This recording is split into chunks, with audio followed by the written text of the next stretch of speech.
আজ আমরা আপনাদের সাথে ভারতের উত্তরাখণ্ড রাজ্যের চামোলি জেলার উচ্চ হিমালয়ে অবস্থিত রূপকুণ্ড হ্রদ সম্পর্কে কিছু অজানা তথ্য নিয়ে আলোচনা করব। ভারতের উত্তরাখণ্ড রাজ্যের চামোলি জেলার উচ্চ হিমালয়ে অবস্থিত রূপকুণ্ড হ্রদ, যা বিশ্বজুড়ে পরিচিত স্কেলেটন লেক বা কঙ্কাল হ্রদ নামে, সমুদ্রপৃষ্ঠ থেকে প্রায় 16,470 ফুট উচ্চতায় অবস্থিত এই হ্রদটি বছরের বেশিরভাগ সময় বরফে ঢাকা থাকে। কিন্তু গ্রীষ্মকালে বরফ গলে গেলে হ্রদের তলদেশে দেখা যায় শত শত মানব কঙ্কাল, যা আজও এক অমীমাংসিত রহস্য। 1942 সালে ব্রিটিশ ভারতের ফরেস্ট অফিসার হরিকিষণ মাদওয়াল প্রথম এই হ্রদের সন্ধান পান। বরফ গলে যাওয়ার পর তিনি দেখতে পান হ্রদের জলে ছড়িয়ে আছে শয়ে শয়ে নরকঙ্কাল, করটি, হাড়গোড়, এমনকি চামড়ার জুতো, কাঠের কারুশিল্প, লোহার বল্লমের ডগা ইত্যাদি। প্রথমে ধারণা করা হয় এগুলো দ্বিতীয় বিশ্বযুদ্ধের সময় জাপানি সেনাদের দেহাবশেষ, যারা ভারতের সীমান্তে প্রবেশের চেষ্টা করেছিল। কিন্তু পরে কার্বন ডেটিং এবং ডিএনএ বিশ্লেষণ করে জানা যায় এই কঙ্কালগুলো 800 থেকে 1200 বছর পুরনো। 2004 সালে ন্যাশনাল জিওগ্রাফিক একটি গবেষণা পরিচালনা করে, যেখানে 30টির মতো কঙ্কালের ডিএনএ পরীক্ষা করা হয়। গবেষণায় দেখা যায় কঙ্কালগুলো 3টি ভিন্ন জিনগত গোষ্ঠীর অন্তর্গত।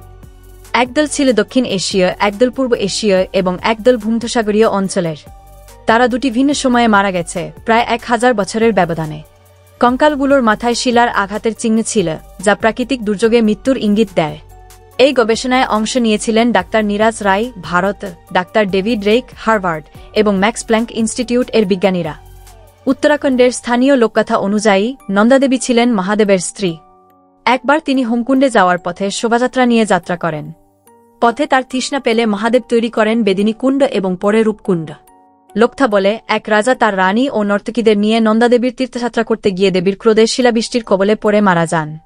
এই কাহিনী আজও নন্দারাজ যাত্রা উৎসবের অংশ, যা প্রতি 12 বছর অন্তর অনুষ্ঠিত হয়। অবস্থান: ত্রিশূল ও নন্দাঘুটি পর্বতের মাঝে। উচ্চতা: 16,470 ফুট। আয়তন: প্রায় 130 ফুট চওড়া, 10 ফুট গভীর। আবহাওয়া: বছরের বেশিরভাগ সময় বরফে ঢাকা থাকে। পথ: 1 গ্রাম থেকে 5 দিনের ট্রেকিং। এই অঞ্চলটি ঝড়, তুষারপাত এবং ভূমিধসের জন্য কুখ্যাত, যা পর্যটকদের জন্য বিপজ্জনক। এনথ্রোপোলজিক্যাল সার্ভে অফ ইন্ডিয়া 1956 সালে প্রথম কঙ্কাল সংগ্রহ করে। অক্সফোর্ড ইউনিভার্সিটির গবেষক টম হিঘাম জানান, কঙ্কালগুলো একই দিনে মারা গেছে এমন নয়। সেরোলজিক্যাল পরীক্ষায় দেখা যায় অধিকাংশের এ বা বি ব্লাড গ্রুপ। উচ্চতা: পুরুষদের গড় উচ্চতা 5 ফুট 5, নারীদের 5 ফুট 1। তবে এখনও নিশ্চিতভাবে জানা যায়নি কোনো এবং কিভাবে এত মানুষ এখানে মারা গেল। 2019 সালে নেচার কমিউনিকেশনসে প্রকাশিত গবেষণা রূপকুণ্ডকে বিশ্বমঞ্চে তুলে ধরে। উইলিয়াম শাক্স নামক নৃতত্ত্ববিদ 1991 সালে মাউন্টেন গোডাস নামে বই লেখেন। বর্তমানে রূপকুণ্ড একটি পর্যটন কেন্দ্র, যেখানে ট্রেকিং, ক্যাম্পিং এবং লোকগাথা শুনতে পাওয়া যায়। তবে পরিবেশ সংরক্ষণের অভাব এবং কঙ্কাল চুরি এক বড় সমস্যা। রূপকুণ্ডের রহস্য আজও সম্পূর্ণভাবে উন্মোচিত হয়নি। কিছু প্রশ্ন রয়ে গেছে। ভূমধ্যসাগরীয় মানুষ কিভাবে এখানে এলো? কেন দুটি ভিন্ন সময়ে মৃত্যুর ঘটনা ঘটল? কঙ্কালগুলো হ্রদের তলদেশে এল কিভাবে? এই প্রশ্নগুলোর উত্তর খুঁজতে বিজ্ঞান, ইতিহাস এবং লোকথা একত্রে কাজ করছে।